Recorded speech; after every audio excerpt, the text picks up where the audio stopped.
Hello.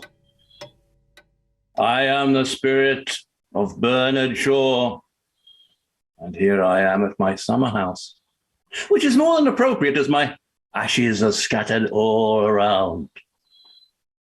Thanks to the National Trust, it is immaculate, and I've been able to conjure up a photo from poor Watson to set the scene. I seem to be in the suit that I was cremated in.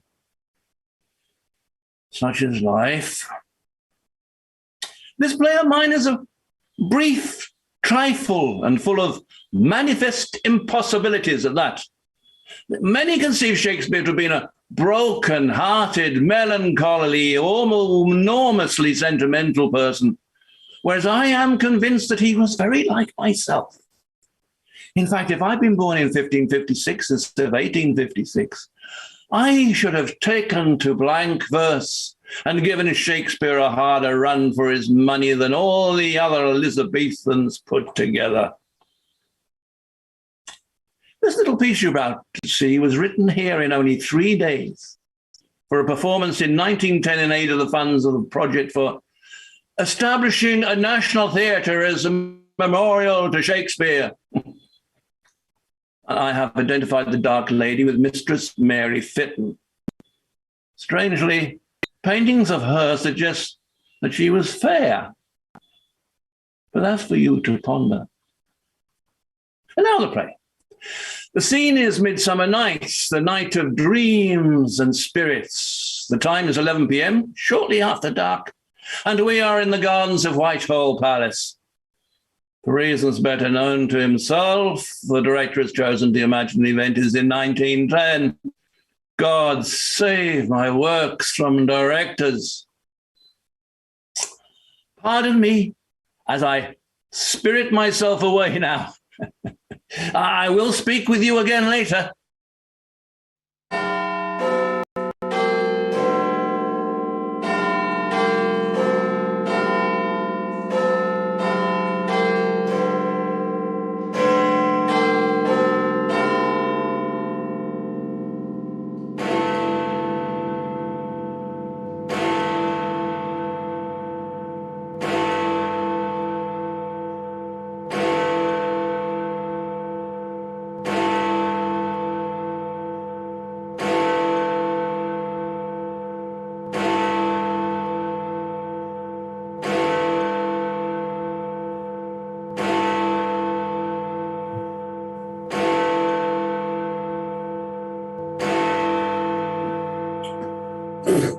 Stand.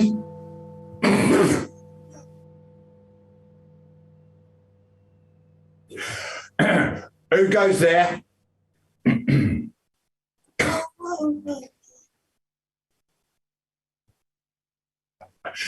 Give the word. Harry, I cannot. I have clean forgot it. Then cannot you pass here?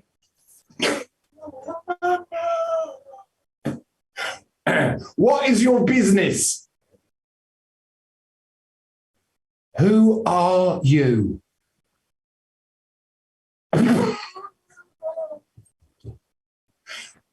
Are you a true man? Far from it, Master Warder. I am not the same man 2 days together. Sometimes Adam, sometimes Benvolio, and anon the ghost. A ghost? Angels and ministers of grace defend us. Oh, well said, Master Warder. With your leave, I will set that down in writing, for I have a very poor and unhappy brain for remembrance. Methinks this is a good scene, with you on your lonely watch and I approaching like a ghost in the moonlight. Stare not so amazedly at me, but mark what I say. I keep tryst here tonight with the Dark Lady. She promised to bribe the warder. I gave her the wherewithal. 4 tickets for the Globe Theatre. Plague on her, she gave me only 2. My friend, present this tablet, and you will be welcomed at any time when the plays of Will Shakespeare are in hand. Bring your wife, bring your friends, bring the whole garrison. There is ever plenty of room. I care not for these newfangled plays. No man can understand a word of them. They're all talk. Will you not give me a ticket for the Spanish tragedy? To see the Spanish tragedy, one pays, my friend.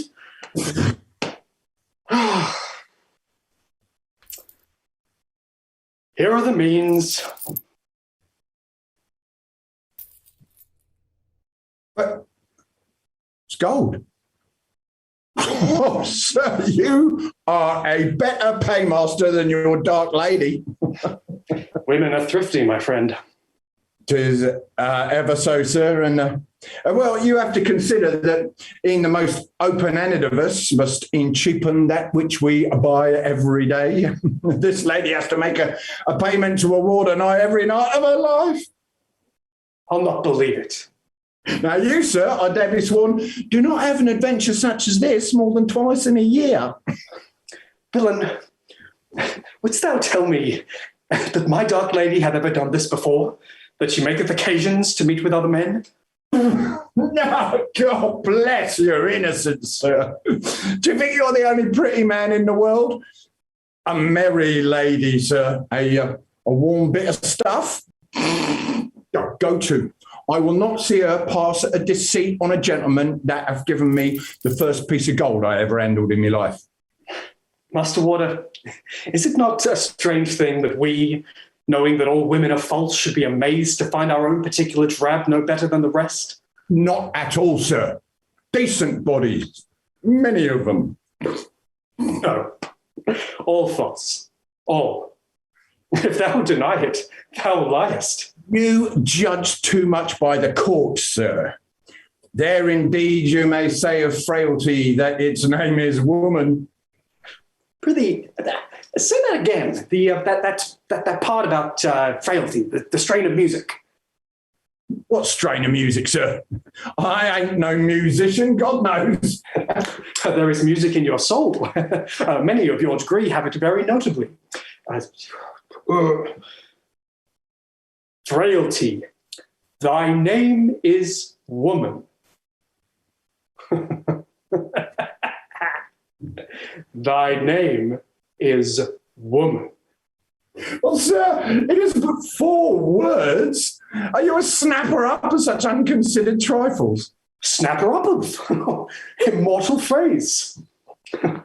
This man is greater than I.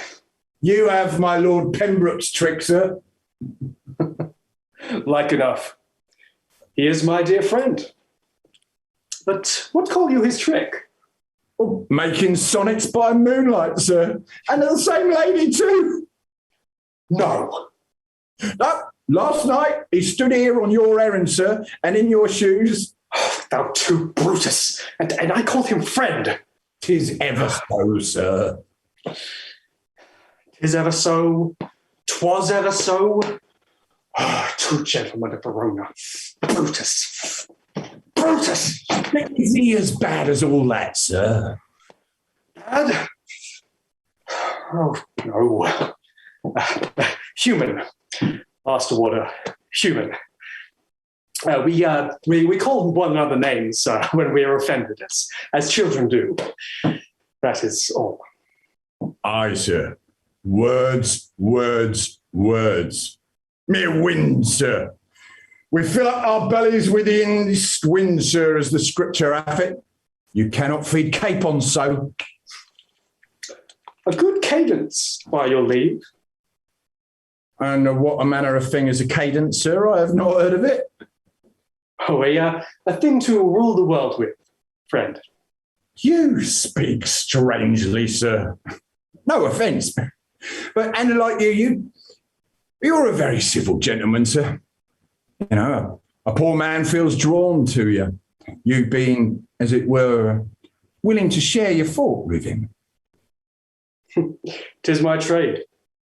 But alas, the world for the most part will none my thoughts. Here comes your lady, sir. Out to the other end of me ward. Oh, you may e'en take your time about your business, sir. I shall not return too suddenly. Unless my sergeant comes prowling round. A fell sergeant, sir. Strict in his arrest. Good evening, sir, and good luck.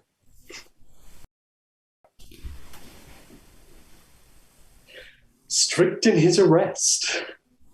Fell sergeant. Ooh.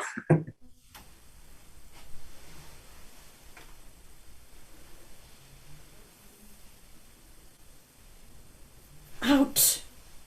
Out, damned spot. You mar all with these cosmetics. God gave you one face and you make yourself another. Think of your grave, woman, not ever of being beautified. All the perfumes of Arabia will not whiten this Tudor hand. All the perfumes of Arabia. Beautified, beautified. A poem in a single word. Can this be my Mary? Why do you speak in a strange voice and utter poetry for the first time? Are you ailing? You walk like the dead. Mary? Mary? Mary? Mary? Who would have thought that woman would have so much blood in her? Is it my fault that my counsellors put deeds of blood on me? Fie! If you were women, you would have had more wit than to stain the floor so foully. Hold not up her head so. The hair is false. I tell you yet again, Mary's buried. She cannot come out of her grave. I fear her not. These cats that dare jump into thrones though they be fit only for men's laps must be put away. What's done cannot be undone.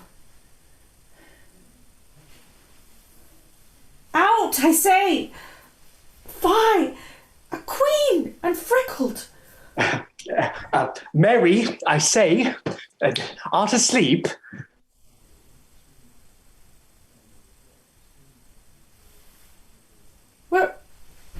Where am I? What art thou? Oh, I cry your mercy. I have mistook your person all this while. Methought you were my Mary, my mistress. Profane fellow, how do you dare? Oh, be not wroth with me, lady. My mistress is a marvellous, proper woman, but she does not speak so well as you. All the perfumes of Arabia. That was well spoke. It was spoken with good accent and excellent discretion. Have I been in speech with you here? Why, yes, fair lady. Have you forgot it? I have walked in my sleep. Walk ever in your sleep, fair one, for then your words drop like honey. Know you to whom you speak, sir, that you dare express yourself so saucily? Oh, not I. Not care neither. You are some lady of the court, if you like. To me, there are but two sorts of women. Those with excellent voices, sweet and low, and cackling hens that cannot make me dream. Your voice has all the manner of loveliness in it. Grudge me not a short hour of its music. Sir, you are overbold. Season your admiration for a while with... Oh, season your admiration for a while. Bello, do you dare mimic me to my face? 'Tis music. Can you not hear it? When a good musician sings a song, do you not sing it and sing it again till you have caught it and fixed its perfect melody? Season your admiration for a while. Oh, God. The history of man's heart is in that one word, admiration. Admiration. What was it? Suspend your admiration for... A very vile jingle of S's. I said season your admiration. Season. Season. Plague on my memory. My wretched memory. I must even write it down. Yet, tell me, which was this vile jingle? You said very justly, mine own ear caught it, even as my false tongue said it. You said for a space. I said for a while. For a while, good. And now, be mine. Neither for a space nor a while, but forever. Odds my life. Are you by chance making love to me, knave? Oh, nay, 'tis you that have made the love. I but pour it out at your feet. I cannot but love a lass that sets such store by an apt word. Therefore, vouchsafe divine perfection of a woman. Oh, no, I've said that before somewhere, and the wordy garment of my love for you must be fine new. You talk too much, sir. Let me warn you, I am more accustomed to be listened to than preached at. Most are like that that do talk well. But though you spake with the tongue of angels, as indeed you do, yet know that I am the king of words. A king? Ha! No less. We are but poor things, we men and women. Dare you call me woman? What nobler name can I tender you? How else can I love you? Yet you may well shrink from the name. Have I not said we are but poor things? Yet there is power that can redeem us. Gramercy for your sermon, sir. I hope I know my duty.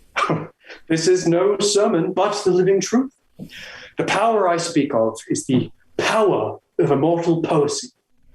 For know that as vile as this world is and worms as we are, you have but to invest all this vileness with our magical garment of words to transfigure us and uplift our souls till earth flowers into a million heavens. You spoil your heaven with your million. You are extravagant. Observe some measure in your speech. You speak now as Ben does. And who, pray, is Ben?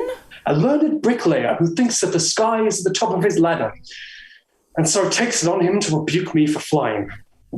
I tell you, there is not a word yet coined, and no melody yet sung that is extravagant and majestical enough for the glory that lovely words can reveal. It is heresy to deny it. Have you not been taught that in the beginning was the Word, that the Word was with God? Nay, that the Word was God. Beware, fellow, how you presume to speak of holy things. The Queen is the head of the church. Ah, you are the head of my church when you speak as you first did. All the perfumes of Arabia. Can the Queen speak thus? I say she playeth well upon the virginals. Let her play so to me, and I'll kiss her hands. But until then, you are my queen. And I'll kiss those lips that have dropped music on my heart. Unmeasured impudence! Take your hands from me! Cease to make my hands tremble with the streams of life you pour through them. You hold me as the lodestar holds the iron. I cannot but cling to you. We are lost, you and I. Nothing can separate us. We shall see that false lying hound, you and your filthy troll. Ha! Ha! Take that, both of you! High treason! Well, I am lost. I have struck the queen. Woman, you have struck William Shakespeare. Come up. Struck William Shakespeare, quotha? And who, in the name of all the sluts and jades and lighter loves and fly-by-nights that infest this palace of mine, may William Shakespeare be? Madam, he is but a player. Oh, I could have my hand cut off. Like you will, mistress. Have you bethought you that I'd like to have your head cut off as well? Oh, save me, save me! Save you? A likely saviour on my royal word. I'd thought this fellow at least an esquire. If I'd hoped that even the vilest of my ladies would not dishonour my court by wantoning with a base-born servant. Baseborn? I? A Shakespeare of Stratford? I, whose mother was an Arden? You forget yourself, madam. But do I so? I will teach you. Will in God's name anger her no further. It is death. Madam, do not listen to him. Not were it even to save your life, Mary. Not to mention mine own, will I flatter a monarch who forgets what is due to my family. I deny not that my father was brought down to be a poor bankrupt. But 'twas his gentle blood that was ever too generous for trade. Never did he disown his debts. 'Tis true, he paid them not, but it is an attested truth that he gave bills for them, and 'twas those bills in the hands of base hucksters that were his undoing. The son of your father shall learn his place in the presence of the daughter of Harry the Eighth. Name not that inordinate man in the same breath with Stratford's worthiest alderman. John Shakespeare wedded but once. Harry Tudor was married 6 times. You should blush to say his name. Will, for pity's sake! How know you that King Harry was indeed your father? News, fellow! She will have me whipped through the streets. Oh God, oh God. Another word. Learn to know yourself better, madam. I am an honest gentleman of unquestioned parentage, and have already sent in my demand for the coat of arms that is lawfully mine. Another Can you say as much for yourself? word. And I begin with mine own hands the work that the hangman shall finish. You are no true Tudor. This baggage here has as good a right to your royal seat as you. What maintains you on the throne of England? Is it your renowned wit, your wisdom that sets at naught the craftiest statesmen of the Christian world? No. 'Tis the mere chance that might have happened to any milkmaid, the caprice of nature that made you the most wondrous piece of beauty that the age hath seen. That is what hath brought all men to your feet and founded your throne on the impregnable rock of your proud heart, a stony island in a sea of desire. There, madam, is some wholesome, blunt, honest speaking for you. Now do your worst. Master Shakespeare, it is well for you that I am a merciful prince. I make allowance for your rustic ignorance, but I bid you remember that there are things which may be true, and yet may be not seemly to be said. I will not say to a queen, for you will have it that I am none, but to a virgin. It is no fault of mine that you are a virgin, madam. Albeit 'tis my misfortune. In mercy, madam, hold no further discourse with him. He hath ever some lewd jest on his tongue.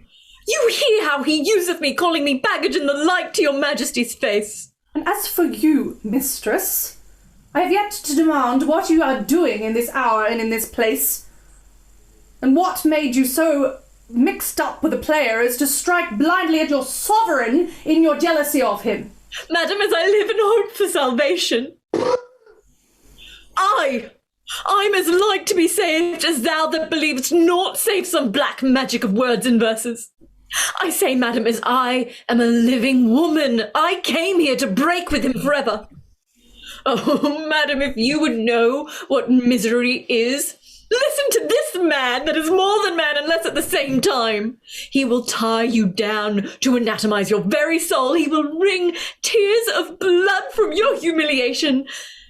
And then he will heal the wound with flatteries that no woman can resist. Flatteries? Oh, madam, I put my case at your royal feet. I confess to much. I have a rude tongue. I am unmannerly.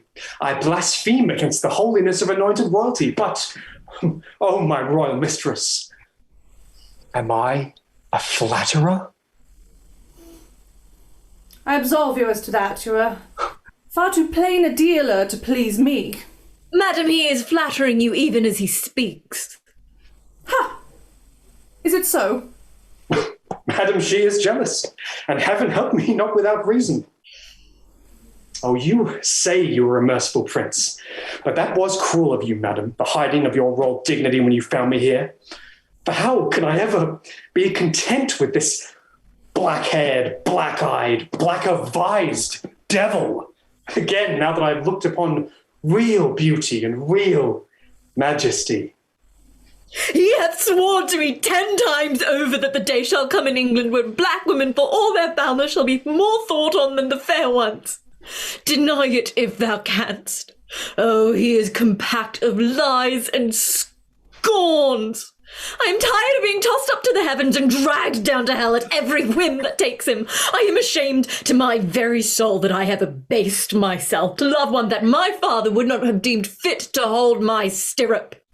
One that will talk to all the world about me, that will put my love and my shame into his plays and make me blush for myself there, that will write sonnets about me that no man of gentle strain would put his hand to. I'm all disordered. I know not what I am saying to your majesty. I am of all ladies most dejected and wretched. At last, sorrow hath struck a note of music out of thee. Of all ladies most dejected and wretched. Madam, I implore you to give me leave to go. I'm distracted with grief and shame. No more. Go.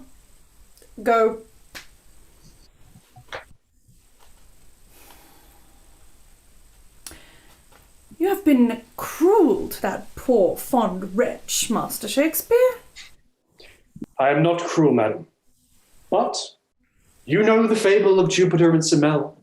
I could not help my lightning scorching her. You have an overweening conceit of yourself, sir, that displeases your queen. Oh, madam, can I go about with a modest cough of a minor poet, belittling my inspiration and making the mightiest wonder of your reign a thing of naught? I have said that not marble nor the gilded monuments of princes shall outlive the words with which I make the world glorious or foolish at my will. Besides, I would have you think me great enough to grant me a boon. I hope it is a boon that may be asked of a virgin queen without offence, sir.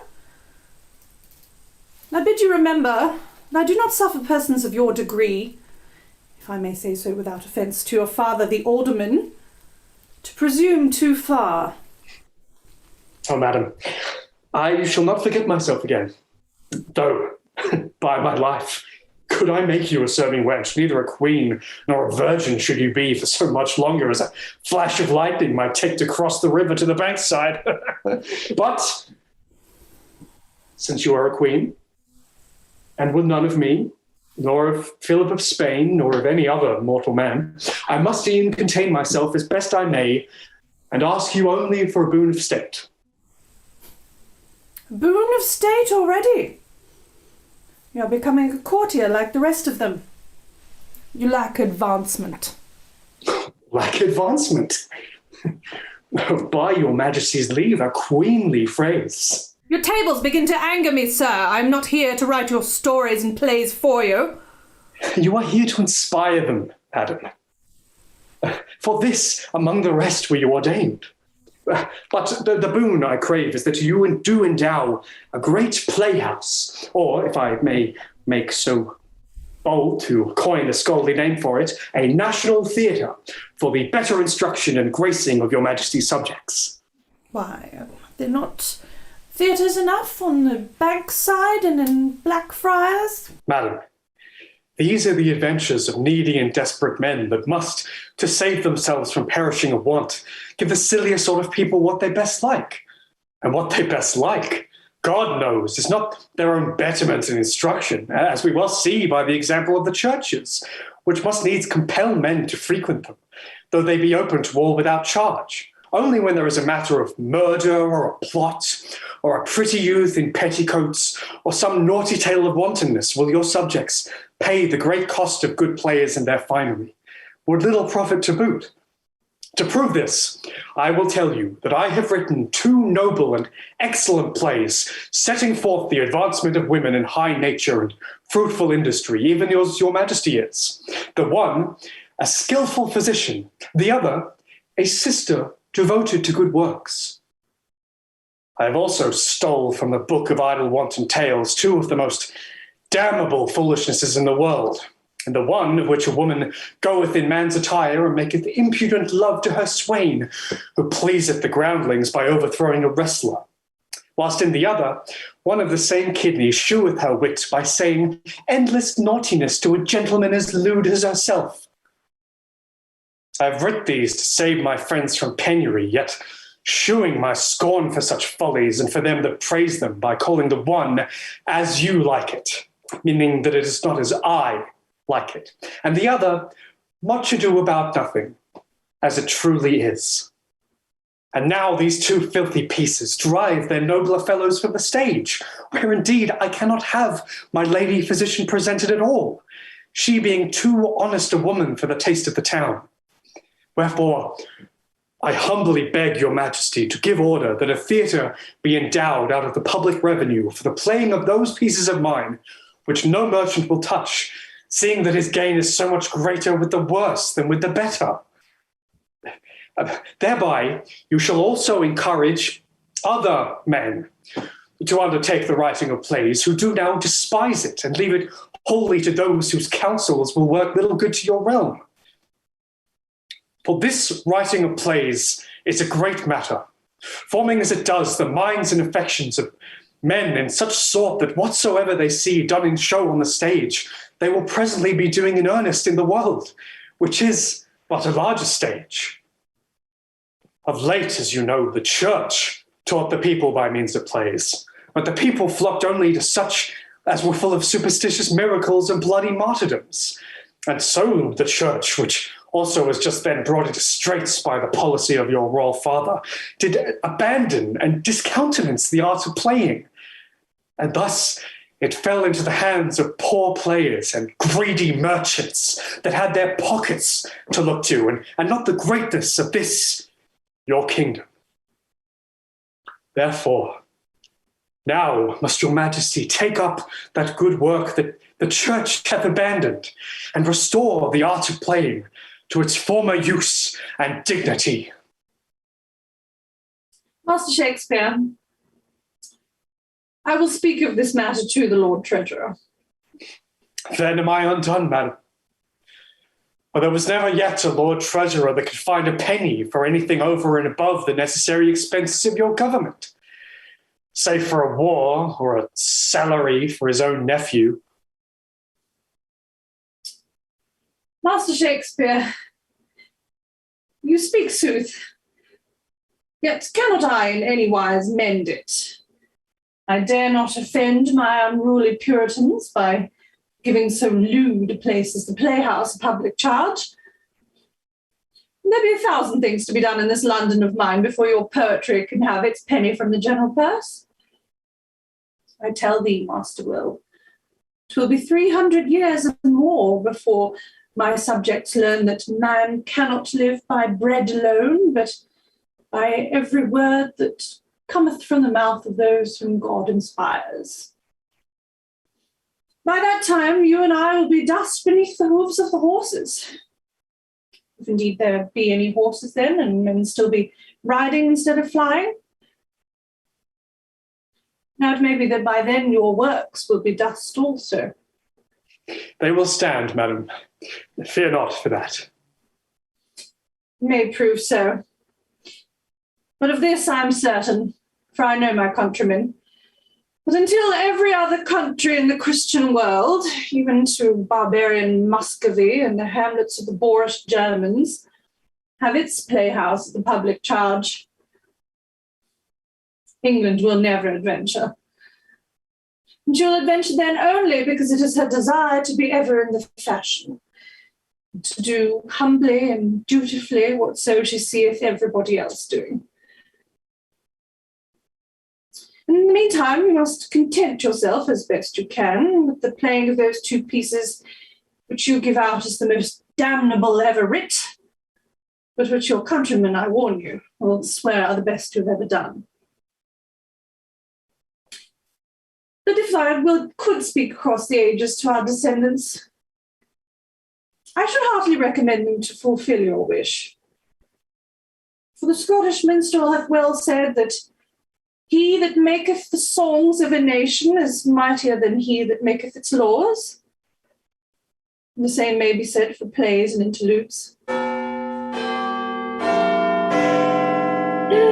But now, sir, we are upon the hour where it better beseems a virgin queen to be abed than to converse alone with the naughtiest of her subjects. Ho there! He keeps ward on the Queen's lodgings tonight. I do. And please, Your Majesty. See that you keep it better in future. You have let pass a most dangerous gallant to the very door of the Queen's chamber. Take him away, and let me know when the palace gates are between us, for I shall scarce dare disrobe until the palace gates are between us. My body goes through the gate into the darkness, madam. But my thoughts follow you. How? To my bed? No, madam.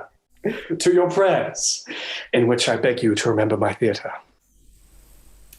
That is my prayer to posterity. Forget not your own to God. And so, good night, Master Shakespeare. Good night, great Elizabeth. God save the Queen. Amen.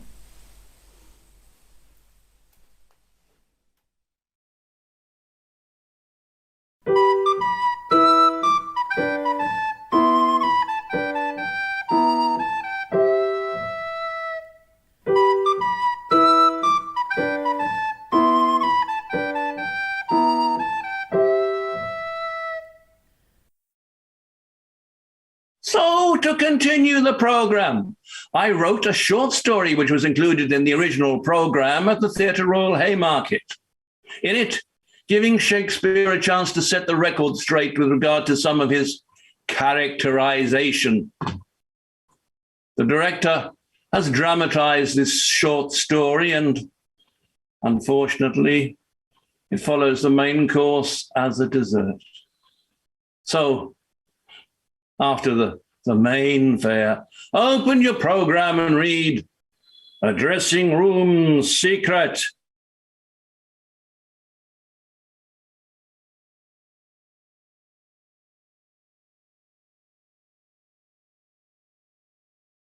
It was trying on day for the Shakespeare ball. The last touches had been made to the costumes, but the costumier was waiting for the last two actors, husband and wife, and for an hour had been sharing his annoyance with a bust of Shakespeare. It's no use. I don't look right and I don't feel right. I assure you, sir, you are a perfect picture. I may look a picture, but I don't look like the character. What character? The character of Iago, of course. My character. Sir, shall I tell you a secret that would ruin me if it became known that I'd betrayed it? Has it anything to do with the dress? It has everything to do with it. Then fire away. Well, so the truth is, we cannot dress Iago in character because he's not a character. Not a character? Iago not a character? Are you mad? Are you drunk? Are you hopelessly illiterate? Are you imbecile? Are you simply blasphemous?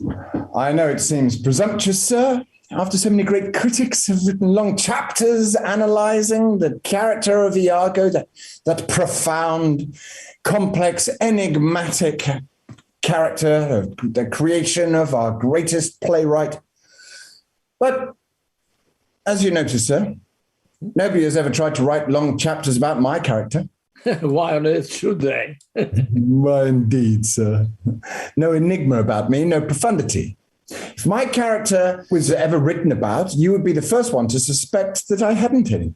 If that bust of Shakespeare could speak, it would ask to be removed at once to a suitable niche in the facade of the Shakespeare Memorial Museum or National Theatre, instead of being left here to be insulted. Not a bit of it. As a matter of fact, I can't speak. It's not easy for a bust to speak, but when I hear an honest man rebuked for talking common sense, even the stones would speak. And I am only plaster. But this is a silly trick. You have a phonograph in that bust. You might at least have made it a blank verse phonograph. On my honour, sir, no word has ever passed between me and that bust. I beg your pardon, Mr. Shakespeare, sir. It's before this hour. The reason you cannot get the dress and makeup right is very simple. I made a mess of Iago because villains are such infernally dull and disagreeable people that I can never go through with them. I can stand 5 minutes of a villain like Don John, what's its name? That box office play with a comic constable in it. But if I had to spread a villain out and make his part a big one, I always ended, in spite of myself, by making him a rather pleasant sort of chap. I used to feel very bad about it. It was all right as long as they were doing reasonably pleasant things. But it came to making them commit all sorts of murders and tell all sorts of lies and do all sorts of mischief. I felt ashamed. I had no right to do it. Surely you don't call Iago a pleasant sort of chap? One of my most popular characters on stage. Me? I remember the play you were in. I let myself go on the verse. Thundering good stuff it was. You could hear the souls of the people crying out in the mere sound of the lines. I didn't bother about the sense, just flung about all the splendid words I could find. The most impossible, far-fetched nonsense. But such music. Well, I started that play with 2 frightful villains, one male and one female. Female? You forget. There's no female villain in Othello. I tell you, there's no villain at all in it. But it started with a female villain. Who? Desdemona, of course. I had a tremendous notion of a super subtle and utterly corrupt Venetian lady who was to drive Othello to despair by betraying him. It's only the first act. But I weakened on it. She turned amiable on my hands in spite of me. Besides, I saw that it wasn't necessary, that I could get a far more smashing effect by making her quite innocent. I yielded to that temptation. I never could resist an effect. It was sin against human nature, and I was well paid out for the change that turned the play into a farce. A farce? A farce? Nothing else. You think a play a farce. You think a farce is a play in which some funny rough and tumble makes the people laugh. That's only your ignorance. What I call a farce is a play in which misunderstandings are not natural, but mechanical. By making Desdemona a decent, poor devil of an honest woman, and Othello a really superior sort of man, I took away all natural reason for his jealousy. To make the situation natural, I must either have made her a bad woman, as I originally intended, or him a jealous, treacherous, selfish man. But I couldn't belittle Othello that way, so like a fool, I belittled him the other way, by making him the dupe of a farcical trick with a handkerchief that wouldn't have held water on the stage for 5 minutes. That is why the play is no use with a thoughtful audience. It's nothing but wanton mischief and murder. I apologize for it, though by jingo, I should like to see any of your modern chaps write anything half as good. Yeah, I always thought that Amelia was a part for a leading lady. But you didn't change your mind about me. Yes, I did. I started on you with a quite clear notion of drawing the most detestable sort of man I know. A fellow who goes in for being frank and genial, unpretentious and second-rate, content to be a satellite of men with more style, but who is loathsomely coarse, and has that stupid sort of selfishness that makes a man incapable of understanding the mischief his dirty tricks may do, or refraining from them if there is a most wretched trifle to be gained by them. But my contempt and loathing for the creature, or what was worse, the intense boredom of him, beat me before I could get through the second act. The really true and natural things he said were so sickeningly coarse that I couldn't go on fouling my play with them. He began to be witty and clever in spite of me. Then it was all up. I was Richard III all over again. I made him a humorous dog. I went further. I gave him my own divine contempt for the follies of mankind and for himself, instead of his own proper infernal envy of man's divinity. That sort of thing was always happening to me. Some plays it improved, but it knocked the bottom out of Othello. It doesn't amuse really sensitive people to see a woman strangled by mistake. Of course, some people would go anywhere to see a woman strangled, mistake or no mistake. But such riffraff are no use to me, though their money's as good as anyone else's. The lady flew into the room. The costumier is so afraid of her, he dares not even shut the door for fear she might feel rebuked. I feel quite sure this dress is all wrong. They keep telling me I'm a perfect picture. But I don't feel like Lady Mac. Of course you don't, madam. That would be impossible. I mean, we can change your costume, but we can't change your character. Nonsense. My nature changes with every new dress I put on. Goodness gracious. What was that? It's the bust. He talks like the 1 o'clock. You know, I really believe it's the old man himself. Rubbish. A bust can't talk. Yes, it can. I'm talking, and I'm a bust. But I tell you, it can't. It's not good sense.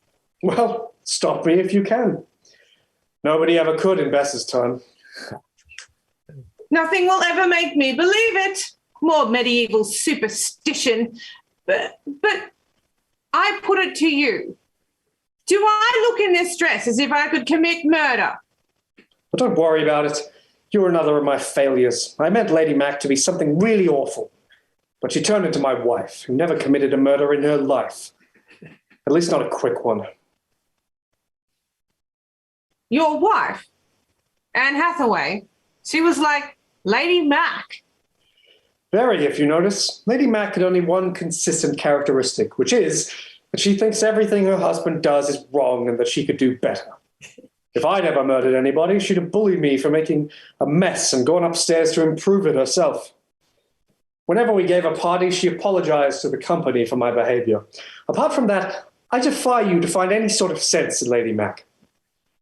I couldn't conceive anybody murdering a man like that. All I could do when it came to the point was just to brazen it out that she did it, and then give her a little touch of nature or two from Anne to make people believe she was real.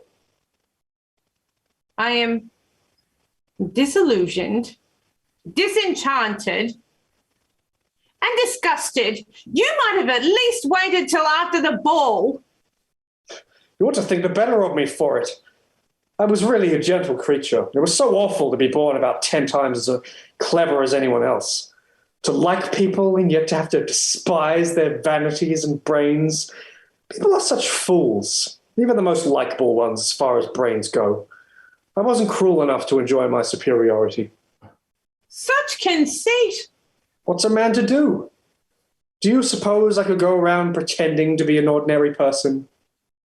I believe you have no conscience. It has often been noticed. Conscience? Why, it spoiled my best character. I started to write a play about Henry V. I wanted to show him in his dissolute youth, and I planned a remarkable character, a sort of Hamlet, sowing his wild oats, to be always with the prince, pointing the moral and adorning the tale. Poins was the name of this paragon.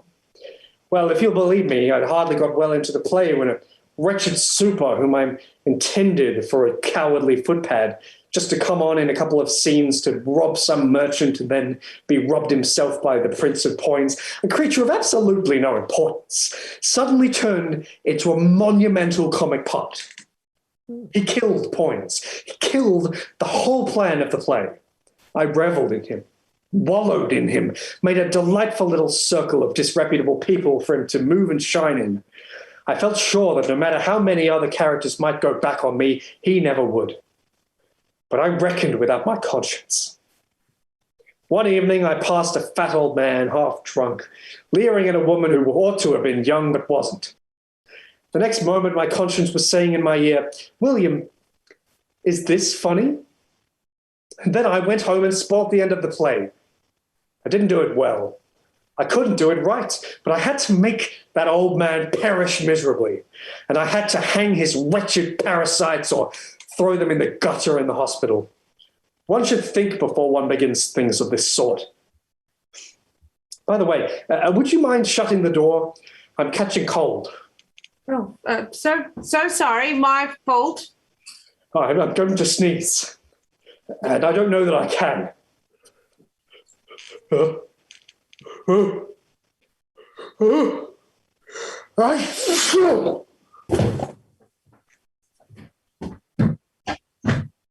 And the statue was never heard to speak again.